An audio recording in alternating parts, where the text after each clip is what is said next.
নমস্কার বন্ধু, কেমন আছেন সবাই? আজ আবার চলে এসেছি নতুন একটা রেসিপি নিয়ে। আজ আমি বানাবো মাংসটা একটু অন্যরকমভাবে। চলো ঝটপট আমরা রেসিপিটা দেখে নিই। এই রেসিপিটা বানানোর জন্য আমি একটা মিক্সার মেশিনের কৌটো নিয়ে নিয়েছি। কৌটোটার মধ্যে আমি নিয়ে নেব রসুন 6 থেকে 7টা পিস, গোলমরিচ 5 থেকে 6টা, আদা 2 ইঞ্চির মতন, আর কাঁচা লঙ্কা নিয়ে নেব 2 থেকে 3টে। আর এর মধ্যে নিয়ে নেব আমি কাজু বাদাম, গোটা ধনে পাতা, আর নিয়ে নেব পুদিনা পাতা। পুদিনা পাতার ফ্লেভারটা যদি তোমরা বেশি চাও তো পুদিনা পাতাটা একটু বেশি করে দেবে। আর দিয়ে দেব দই। দইটা কিন্তু খুব একটা টক হলে হবে না, আর খুব একটা মিষ্টি হলেও হবে না। দইটা দিয়ে দিতে হবে। দিয়ে খুব ভালো করে সবগুলোর একটা পেস্ট বানিয়ে নিতে হবে। পেস্ট আমি বানিয়ে নিয়েছি। চলো চিকেনটা আমি রেডি করে নিই। 6 থেকে 700 গ্রামের মতন চিকেন আছে। চিকেনটার মধ্যে নুন, হলুদ,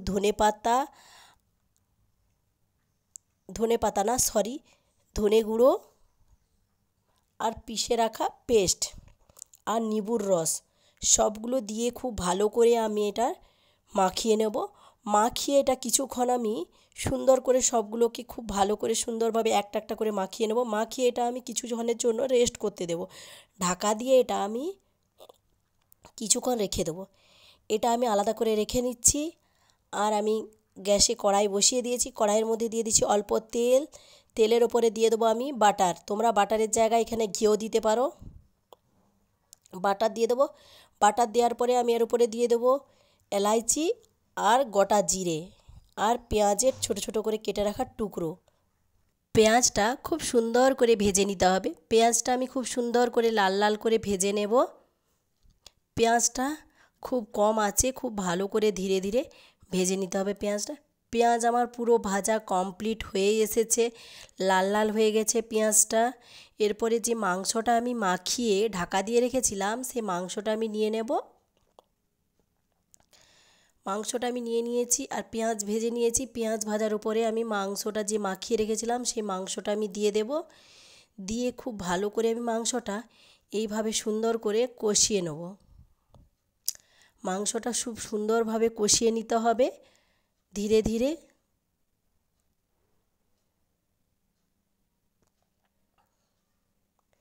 এইভাবে মাংসটা খুব ভালো করে কষিয়ে নেব। কিছুক্ষণ কষিয়ে নিতে হবে।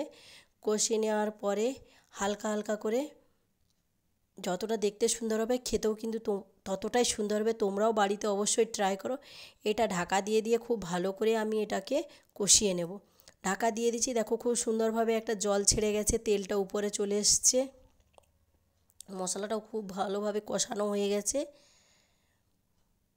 তোমরা একবার বাড়িতে ট্রাই করো, খেতে কিন্তু অসাধারণ লাগবে। খেতে কিন্তু খুব সুন্দর হয়েছিল। তোমরাও বানিয়ে খাও, তোমাদেরও খুব ভালো লাগবে।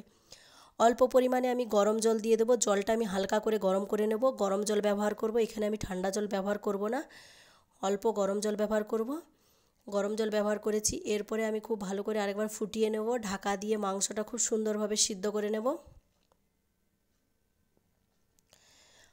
মাংস খুব সুন্দরভাবে সিদ্ধ হয়ে গেছে। এইভাবে মাংসটা পুরো একদম গ্রেভি কিন্তু বেশি হবে না, অল্প হবে। ওপর থেকে আমি চিকেন মশলা দিয়ে দেব, আর উপর থেকে ভেজে রাখা জিরে গুঁড়ো দিয়ে দেবো। দিয়ে খুব ভালো করে সবগুলোকে একসঙ্গে সুন্দর করে কষিয়ে নেব। সুন্দরভাবে কষিয়ে নিচ্ছি। আরেকবার আমি ঢাকা দিয়ে খুব ভালোভাবে মাংসটা ফুটিয়ে নেব। ঢাকা দিয়ে দিচ্ছি। মাংসটা পুরো ফুটে গেছে, কালারটাও খুব সুন্দর বেরিয়েছে। দেখতে কিন্তু খুব সুন্দর কালারটা এসছে। এরপরে আমি ওপর থেকে দিয়ে দেবো ছোট ছোট করে পাতলা পাতলা করে কেটে রাখা ধনে পাতা আর কাঁচা লঙ্কা। এরপরে দিয়ে খুব ভালো করে আরেকবার আমি নাড়াচাড়া করে নেব সবগুলোকে।